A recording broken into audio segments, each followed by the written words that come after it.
안녕하세요 여러분. 시민 언론 더탐사 시청자 여러분 반갑습니다. 노나라의 심경수입니다. 가을 기운이 완연한 요즘입니다. 환절기에 감기 조심하시고 건강관리 잘 하시기 바랍니다.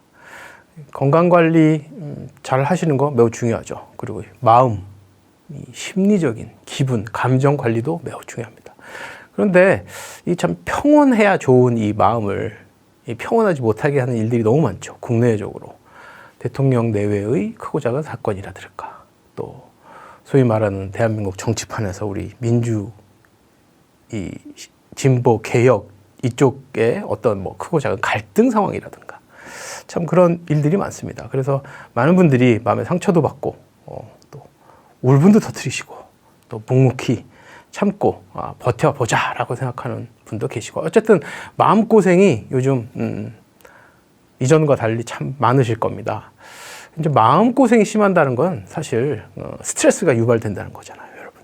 그 표출이 어떤 식으로 되든 안 되든 기본적으로 마음고생이라는 건 이게 참 스트레스 받는 일이에요. 일전에 노나라를 통해서 제가 PTSD에 대해서 말씀드렸죠.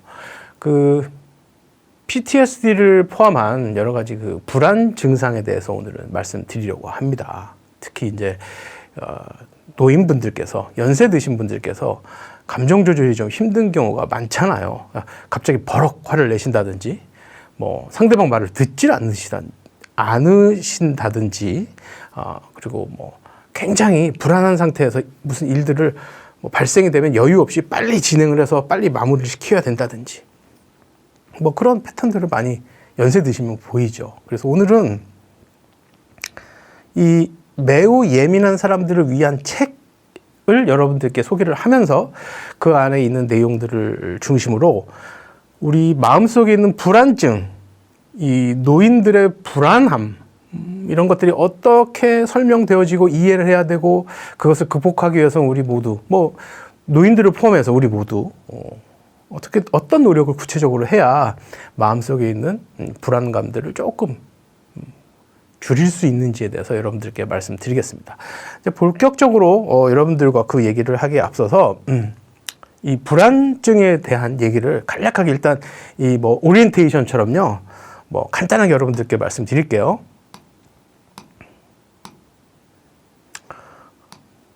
자, 우리가 보통 마음의 감정이요, 여러분, 쭉 지속되는 건 아니잖아요. 아무 느낌 없이 쭉 지속되지 않죠.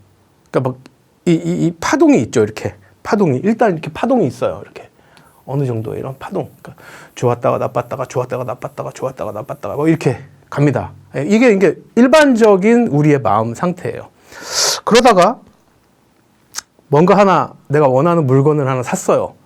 시험 성적을 잘 받았어요. 맛있는 음식, 내가 먹어보고 싶었던 맛있는 음식을 먹었어요. 내가 보고 싶었던, 만나고 싶었던 셀럽을 만났어요, 길에서. 막 그러면 흥분 상태가 오르죠. 막 기분이 쫙 갑자기 막 쭉 올라가죠, 어느 순간에. 네. 그리고 이 기분 좋은 상황이 쭉 가느냐? 아니죠. 뭐 예를 들어서 뭐 좋은 차를 사더라도 그 좋은 차 산 것이 1년 안 가는 것 같아요. 내가 갖고 싶었던 차를 샀어. 근데 그 좋은 감정이, 기분이 1년 안 가요. 몇 개월, 뭐 그 정도. 예. 원하는 뭐 시계를 샀어. 몇 개월이에요. 예. 그러면 내 거 됐으니까, 이거는 이미 내 소유품이 됐으니까 더 이상의 흥분, 기쁨이 없다고요. 또 다른 또 자극거리를 찾기 마련입니다. 그러니까 사람의 기분이 좋은 것도 한 이렇게 올라갔다가 떨어집니다, 곧. 이때가 참 조심해야 됩니다, 여러분. 이때가. 이 떨어진 상태에서 다시 이 똑같은 패턴으로 가야 되는데, 불행히도 한번 쭉 올라간 거는 또 한번 매우 잘 떨어져요, 이렇게 쉽게. 그래서 요 일반적인 틀 안에 존재할 때는 괜찮아요. 컨트롤 할 수 있으니까, 통제할 수 있으니까. 하지만 한번 쭉 올라가거나, 한번 뭐 올라간 거는 뭐 나쁘지 않아요. 이건 뭐 좋은 거니까. 뭐 굉장히 뭐 흥분이 돼 있거나, 뭐 기분이 좋고 룰루랄라, 뭐 기분 좋고 막 해피하고 뭐 밝고 웃고 막 좋아요. 그런데 이제 문제는 여기 있을 때죠. 제가 우울증에 대한 말씀 드릴 때 한번 말씀드렸어요. 사람의 감정이 뚝 떨어졌을 때, 이때가 문제예요, 여러분. 이때 사람의 심리는 매우 바닥으로 떨어져 있죠. 그럼 이 상황에 대해서 다시 다른 각도에서 설명을 드려볼게요. 그런데 이 상황, 이 사람이 한 개인이 평소에 누구로부터 계속 공격을 당한 사람이야. 사이버 불링 같은 거로. 동료들, 직장의 동료들 혹은 뭐 온라인상의 유튜브에 어떤 사람으로부터 엄청나게 공격을 받았어. 평소 때는 견뎌요. 평소 때는 그런 거 뭐 내가 견딜 수 있지. 견딜 수 있습니다. 얼마든지. 그런데 문제는요, 여러분. 요때가 문제예요, 요때. 요때 이 공격이 딱 들어가잖아요? 이 무너지는 거예요, 여기서. 네. 그러니까 정상적으로 우리가 기분이 요 정상적인 패턴 안에서 왔다 갔다 할 때는 그런 말도 안 되는 누가 나를 욕한다 그래서 뭐 누가 날 뒷담화를 한다 그래서 흔들리지 않아요. 그거 당연하죠. 뭐 내가 잘 굳건히 버티고 있는데 하지만 내 감정이 많이 떨어져 있을 때 이 방어를 할 수 없는 상태로 떨어져 있을 때 그 순간이 있거든요. 여러분들 아실 거예요. 어떤 상태냐고요? 이럴 때가 뭐 쉽게 말씀드릴 수 있는 예가 그런 거예요. 술 마시고 헤어진 여자친구, 남자친구한테 전화하는 상태. 보통 때는 안 하죠. 그런데 술 마시고 막 감정에 젖어요. 기운이 떨어진 거예요. 비 오니까 센치해져서 옛날에 만났던, 그리웠던 친구들 얼굴도 다 이 세상을 떠난 친구들, 가족들 생각이 보고 싶어. 막 이렇게 흔들리는 거예요.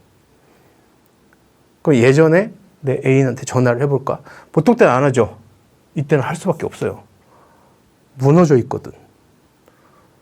그러니까 그럴 때 다른 사람들로부터 어떤 공격을 당한다 하면 무너지는 겁니다. 그러니까 굳건히 평소 때는 잘 생활하던 사람들도 어떤 감정의 기복이 심할 때, 이렇게 떨어져 있을 때는 똑같은 공격임에도 불구하고 무너져 버립니다. 무너지지 않기 위해서는 매뉴얼을 정해야죠. 평소에 보통 생각을 해야 돼요. 내가 어떤 상황이 있어도 담배를 피지 않겠다. 술을 마시지 않겠다. 전화를 걸지 않겠다. 뭐 이런 룰을 정해놓는 겁니다. 원칙을. 처음엔 당연히 안 되죠. 예.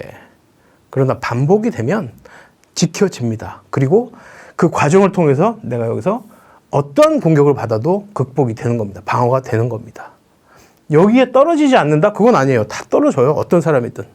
기분 좋으면 기분 나쁠 때도 있고 다 떨어져요. 문제는 그러한 상태에서 방어를 해낼 수 있느냐 없느냐 하는 겁니다. 그래서 우리가 심리에 대해서 조금 더 알아야 되고 마음을 통제하는 방법에 대해서 조금 더 공부를 하고 배워야 된다는 겁니다, 여러분.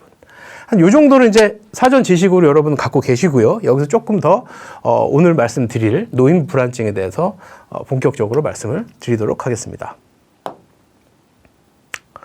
이 노인 불안장애는요, 지난번에 말씀드렸던 것, 그 PTSD처럼 외상후 스트레스성 장애처럼 여러 가지 불안 장애를 통틀어서 말하는 말입니다. 이 불안 장애는 매우 다양한 종류의 불안 장애가 있습니다. 이 불안 장애의 불안 장애가 심해지면 우울증으로 연결이 돼요. 그래서 매우 위험합니다, 사실은. 그래서 이 불안 장애에 대한 관심을 더욱 기울여야 하고, 특히 노인의 경우는 매우 흔한 정신 증상입니다. 매우 흔합니다.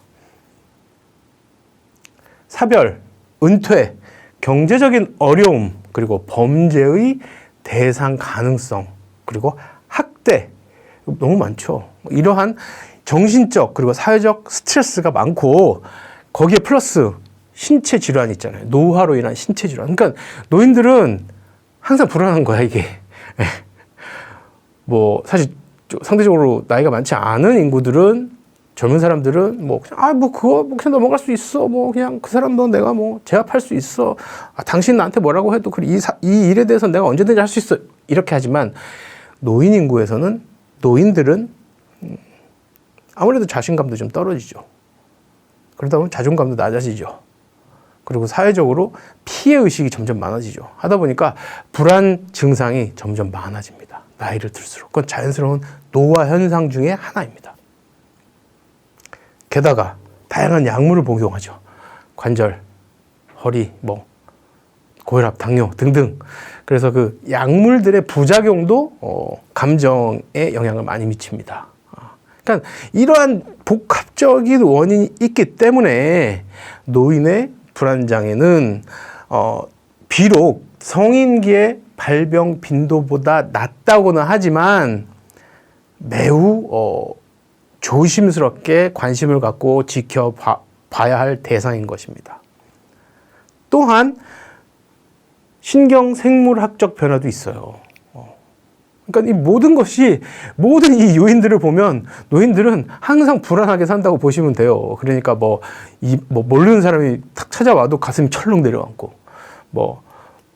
예를 들어서 평소에 잘 쓰던 컴퓨터가 작동이 안 돼도 보통 우리 같으면 컴퓨터 이거 안 돼? 이거 한번 또 고쳐볼까? 이런 자세보다는 뭐가 다 안 되면 아이고, 이거 내가 뭘 잘못했나? 내가 뭐 잘못 눌렀나? 이거 못하면 안 되는데, 큰일 나는데, 이게 망가지면 어떡하지? 지금 통장에 내 돈이 얼마 있지? 컴퓨터 사려면 얼마 들어? 이렇게 되는 거예요. 그러니까, 그거는 노인들이 잘못하는 게 아니고요. 여러분들께서 불안장애를 느끼시는 여러분들이 잘못이 아니에요. 그건 자연스러운, 불안 증상이 이렇게 연결되어져서 나아가는 방식인 것입니다.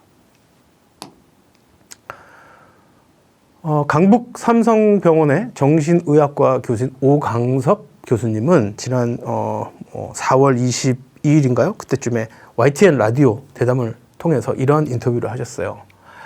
연세가 드시면 자꾸 죽음에 대한 생각가 아주 큽니다. 이게 불안증을 유발하는 가장 큰 요소가 바로 이 죽음입니다. 노인들에게는. 이 죽음에 대한 공포는 여러분들은 경험이 있으실지 모르겠는데 저는 가끔 있어요. 죽음이란 게 어떤 걸까? 갑자기 내가 이 세상에서 사라지는 거? 내가 지금 이렇게 존재하고 있는데 내가 내 자신을 못 느끼는 것? 내가 없어져 버리는 것? 그러니까 그게 상상이 잘 안 되잖아요. 경험이 없으니까. 그러니까 모르는 미지의 세계에 대해서 생각을 자꾸 하게 되면 여러분 당연히 불안해지죠. 내가 모르는 거니까. 그러니까 시험 전에 여러분 불안증이 얼마나 심합니까? 매번 반복해서 학교에서 보는 시험도 시험 범위를 알고 시험 보는 그 시험조차도 운전면허 시험 막 30번씩 떨어져서 다시 보는 시험조차도 어떤 문제가 나올지 모르기 때문에 내가 모르는 것을 대해야 된다는 기본적인 불안감, 공포감이 있다는 거죠. 그런데 죽음? 엄청난 공포감입니다. 그로 인해서 어마어마하게 불안감이 나를 지배하게 되는 겁니다. 거기에 증상 표현이 좀 애매하다는 게 있어요. 이건 전반적으로 거의 모든 노인 관련된 질병의 공통적인 거예요. 제가 글자를 오늘 이렇게 뽑은 이유가 있어요. 여러분 한번 보세요. 이게 글자가 쭉 있잖아요. 글자 수 되게 많잖아요. 굉장히 많잖아요. 어느 게 사람 이름이고 어느 게 누구 교수가 들어가고 어디 소속인지도 모르고 이게 되게 이렇게 보면 그냥 되게 복잡하게 돼 있어요. 노인성 질환을 파악할 때 느낌 딱 이렇다는 얘기예요.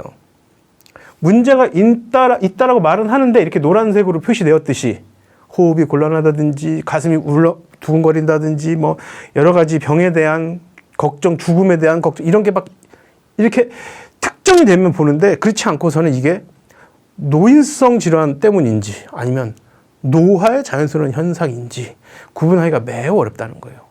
그러니까 진단을 하되 그 진단을 하는 과정에서 이렇게 분명하게 보이지 않고 이렇게 복잡하고 두리뭉실하게 접근된다는 겁니다. 그만큼 이 불안증을 비롯한 모든 질환은 노인성 질환은 진단하기가 매우 까다롭다는 겁니다. 특히 이 불안증의 경우에는 다시 말씀드리지만 그냥 불안하다는 표현을 하기보다는 애매하게 여러 가지 신체 기관들의 증상을 호소합니다. 여러분들 아마 그러실 거예요.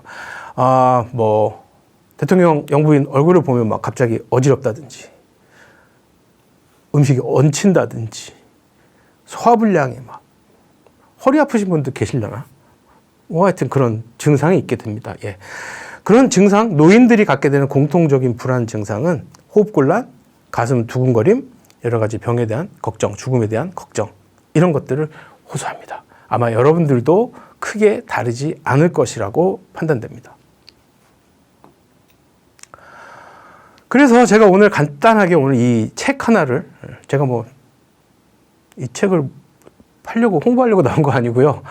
가끔씩 책에 여러분들께 유익한 책을 가끔 소개해 드리는데 이 삼성서울병원 정신의학과에 계신 전홍진 교수님 우울증에 대한 권위자세요.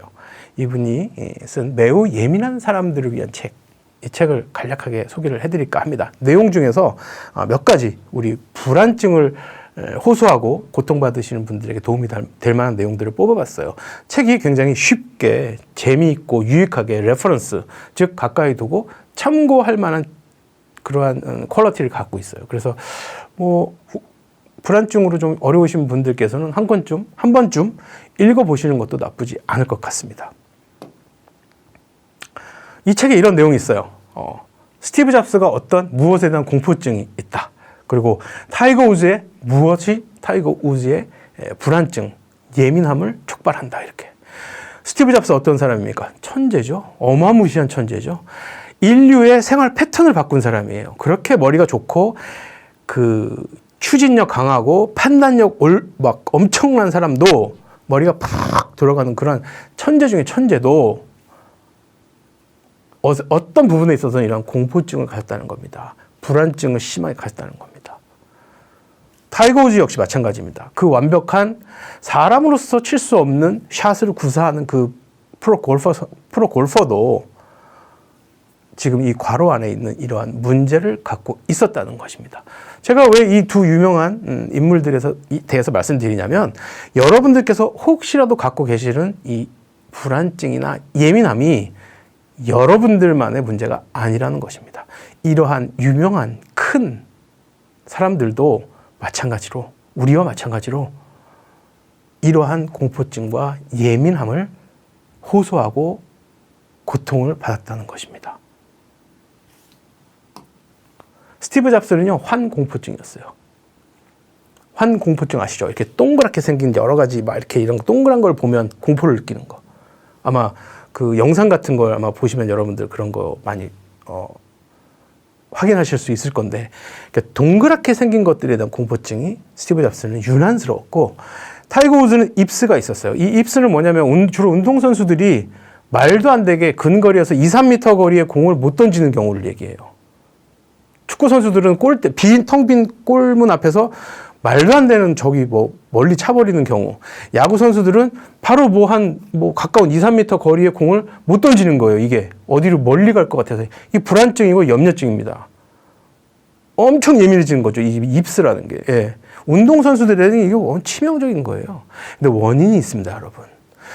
우리가 갖고 있는 불안증이나 지나친 예민함이 외부로부터의 자극으로 인한 것이라면 이들의 공포증은, 이들의 예민함은 어디서 왔을까요?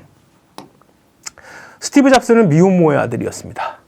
그래서 어머님에 대한 증오와 그 갈망, 보고 싶음, 이런 안타까움, 미움, 이런 것들이 막 섞여 있었어요. 그러니까 스티브 잡스가 갖고 있던 엄마, 모성, 이런 것에 대한 감정들이 아주 취약한 것이었는데, 이 동그랗게 생긴 부분, 이 동그랗게 생긴 것이 모성을 의미한다고 합니다. 그 형태가.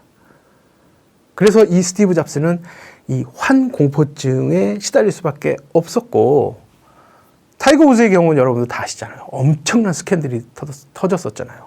그것을 극복하기에는 사실 그 스캔들 자체도 어마어마했지만, 타이거 우즈라는 사람을 생각해보고, 이 타이거 우즈의 샷 여러분 아시죠? 한 30cm, 40cm 그 퍼팅 거리, 그 짧은 거리가 한국 돈으로 예를 들어 수백억짜리 샷이란 말입니다. 내가 이걸 넣으면 100억을 타는 거고, 이걸 못 넣으면 100억을 못 타는 겁니다. 여러분, 그거 골프를 해보신 분들은 아시겠지만, 이 샷 하나에 100억? 이거 쉽지 않습니다. 그런데 타이거 우즈는 어마어마한 실력을 했던 사람이에요. 그런데 그 스캔들 때문에 입스로 고통을 받았습니다. 극복하기까지 굉장히 힘들었고, 사실은 제가 볼 때는 타이거 우즈의 경우에는 평생 극복 못할 겁니다. 그럴 정도로 이렇게 유명한 사람들도 미혼모의 아들이라는 사실, 엄마에 대한 어떤 무의식적인 증오와 공포, 그리고 그리움, 이런 것들, 그리고 스캔들을 극복하지 못하는 이러한 상황들로 인해서 불안증이 항상 존재했다는 것입니다. 그래서 여러분 얘기로 다시 한번 돌아가 보면 여러분들께서 보통 예민한 상태에 딱 빠져서 불안해진다. 도대체 우리나라가 어디로 갈 것인가? 왜 나에게 이런 시련을 주시나? 왜 그때 대선에서는 그렇게 조그만 표차로 우리가 질 수밖에 없었나? 앞으로 대한민국은 어디로 갈 것인가? 막 이런 생각, 당장 내일은 또 어떤 뉴스가 나올까? 이런 생각만 하시면 못 주무신다고요. 그렇죠? 불면의 고통을 호소하시는 분들이 너무 많아요. 매일 밤 100마리의 양을 세는 여러분께 팁을 2가지를 알려드릴게요. 한 가지는 잠들려고 노력하지 마시고 일정한 시간에 일어나려고 깨려고 노력을 하세요. 그래서 잠자는 데 들어가는 그 부담이나 노력이나 스트레스를 좀 이쪽으로 쓱 움직여 보세요. 조금. 그래서 내가 몇 시에 잠들든 나는 일정한 시각에 딱 일어나서 잠을 완전히 깨도록 노력하세요. 즉 햇볕을, 빛을, 밝은 빛을 향해서 눈으로 밝은 빛을 맞이하세요. 그걸 통해서 내 마음에, 내 정신 속에 있는, 여기에 있는 이 잠에 대한 잔재, 아쉬움들이 싹 사라집니다. 이건 제가 드리는 말씀이 아니고요. 뇌과학자들이 말씀하시는, 수면과학자들이 말씀하시는 잠 깨는 방법이에요.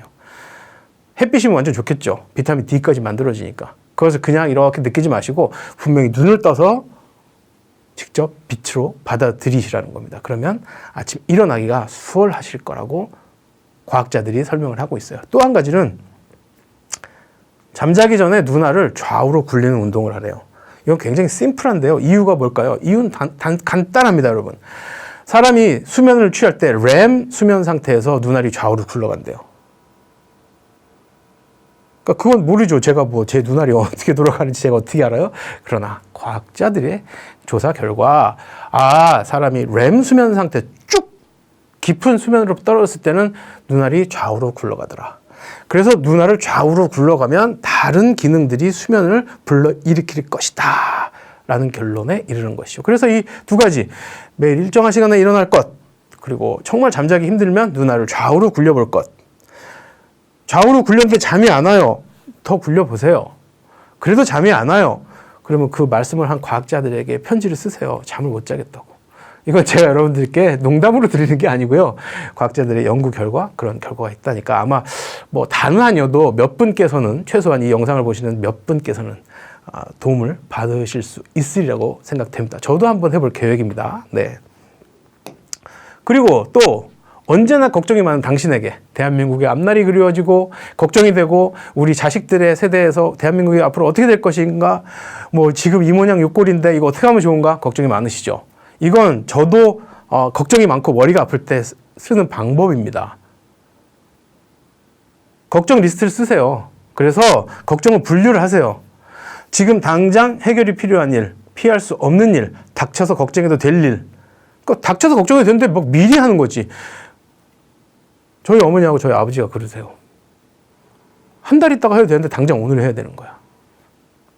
노인들이 좀 그런 게 좀 강하죠, 경향이. 항상 불안해요. 예. 피할 수 없는 일인데도 걱정을 해. 피할 수 없는데 왜 걱정을 해요? 피할 수 없는데 내가 걱정을 해도 아무 소용이 없는데 그걸 왜 걱정을 합니까? 불안해하고.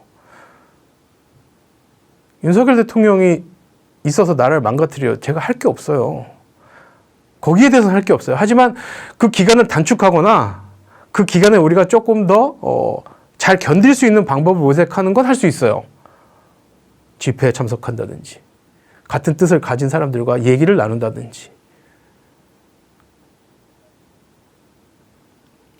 아니면 제가 운영하는 신경수 TV 채널에 라이브 방송 오셔서 편안한 대화를 나누신다든지 이건 제 채널 홍보고요.